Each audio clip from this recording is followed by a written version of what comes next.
నమస్తే, మీ senior journalist Derangula Krishnaiah.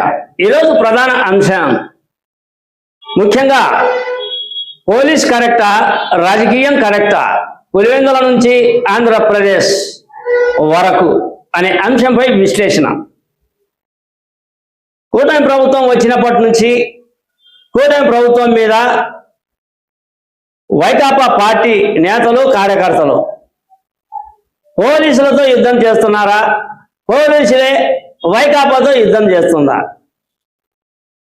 రాజకీయ నాయకులు ఇరువురికి సరిపోదు, రాజకీయ నాయకులు యుద్ధం చేయాలి.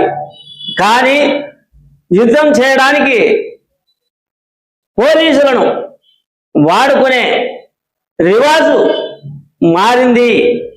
ఖచ్చితంగా ఇది రివాజుగా మారింది అని చెప్పవచ్చు. గతంలో వైసీపీ ప్రభుత్వం ఉన్నప్పుడు మాజీ ముఖ్యమంత్రి వైఎస్ జగన్మోహన్ రెడ్డి పోలీసులు ఏ విధంగా వాడుకున్నాడో అదే విధంగానే ప్రస్తుతం కూడా కూటమి ప్రభుత్వం వచ్చిన తర్వాత పోలీసులను ఏ విధంగా వాడుకోవాలి అనే కోణంలో నడుస్తుందా? ఈ అనుమానం ఆంధ్రప్రదేశ్ ప్రజానికానికి రాక మానదు.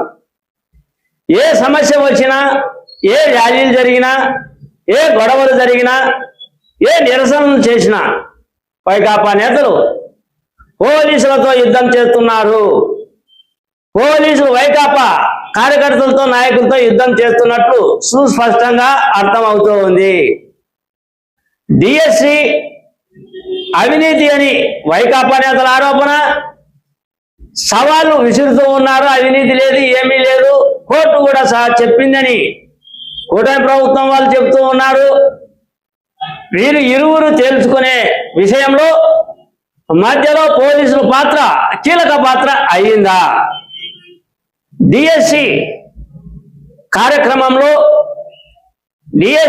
డిఎస్సి అక్రమాలు జరిగాయనే కోణంలో వైసీపీ కూటమి ప్రభుత్వం మీద ఆరోపణలు గుప్పిస్తూ మంత్రి నారా లోకేష్ రాజీనామా చేయాలి అని, అటు తర్వాత డిఎస్సి రాసిన వాళ్ళకి న్యాయం జరగాలి అని ర్యాలీలు, నిరసనలు, రిలే నిరాహార దీక్షలు వైకాపా నేతలు గత 4 రోజులుగా చేశారు. ఇదంతా కూడా వాళ్ళ నిరసనలు, వాళ్ళ కార్యక్రమాలు చేస్తూ ఉండొచ్చు. శాంతియుతంగా చేయాలి అనే కోణం పోలీసులది, కూటమి ప్రభుత్వానిది. కానీ శాంతియుతంగా చేయకుండా విపరీతమైన కార్యకర్తలు, నాయకులు వాళ్ళు కాదు అంటూ ఇంకా కొంతమంది విద్యార్థులను, ఇంటర్ చదువుతున్న విద్యార్థులను, కూలీలకు వెళ్ళే కార్మికులను, కూలీలను ఈ కార్యక్రమంలో వాడుకుంటూ ఉన్నారు అనే ఆరోపణలు కూడా వైఎస్ జగన్ పార్టీపై, వైకాపా పార్టీపై ఉన్నాయి. ఇదే అంశం పులివెందుల విషయానికి వద్దాం. పులివెందుల్లో వైసీపీ నేతలు కార్యక్రమాలు చేసుకోవద్దు, ఉన్న పరంగా మీరు ఇటువంటి కార్యక్రమాలకు వెళ్ళకూడదు, మీకు అనుమతి లేదు, మీకు ర్యాలీ చేసేందుకు అనుమతి లేదు అని పులివెందుల వైసీపీ నేతలకు, కార్యకర్తలకు పులివెందుల పోలీసులు డిఎస్పీ మురళీ నాయక్ ఆధ్వర్యంలో వాళ్లకు నోటీసులు ఇచ్చారు. వాళ్ళకు పర్మిషన్ ఇవ్వలేదు. అయినప్పటికీ ఎంపీ అవినాష్ రెడ్డి ఆధ్వర్యంలో విపరీతమైన జనాలను తరలించడం, అక్కడ వైసీపీ కార్యకర్తలు, నాయకులు వాళ్ళే ఉన్నారా, డిఎస్సిలో మోసపోయిన వ్యక్తులు ఉన్నారా, యువత ఉందా అనే విషయాన్ని పక్కన పెడితే, ముఖ్యంగా పులివెందుల్లో ఉన్నటువంటి ప్రైవేట్ కళాశాలలకు చెందిన విద్యార్థులను, అది ఇంటర్మీడియట్ విద్యార్థులను వాడుకోవడం ఎంతవరకు సమంజసం అనే కోణం. మీకు అసలు మేము పర్మిషనే ఇవ్వలేదు ర్యాలీకి అని పోలీసులు చెప్పినా కూడా వైసీపీ వాళ్ళు మాత్రం జనాలను తరలించడం, అక్కడికి తండోపతండాలుగా రావడం, ఆ గేట్లను దొబ్బడం, సచివాలయ గేట్లను చాలా రాద్ధాంతం చేస్తూ ఉన్నారు. వాళ్ళ మీద లాఠీ చార్జీ, ముఖ్యంగా డిఎస్పీ మురళీ నాయకే ఎంటర్ అయి లాఠీ చార్జీ చేయాల్సిన పరిస్థితి వైసీపీ నేతలు తెచ్చుకున్నారా?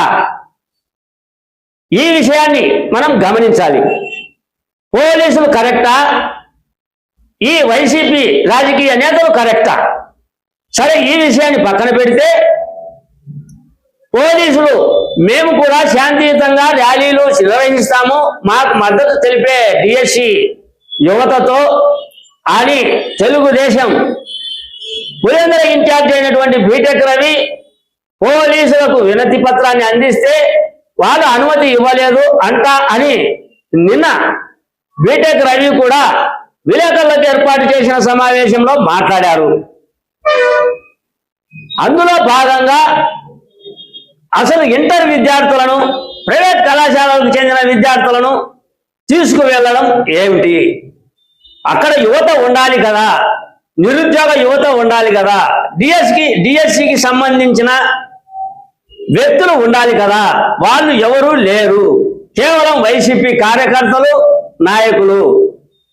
వాళ్ళు చాలేదన్నట్టు ఇంటర్మీడియట్ విద్యార్థులను అక్కడికి తరలించడం, చిన్న విద్యార్థులు వాళ్ళ భవిష్యత్తు ఏమవుతుందో అని ఆలోచన చేయకుండా వాళ్ళని ర్యాలీలో పాల్గొనమని చెప్పడం, ఇది ఎంతవరకు సమంజసం?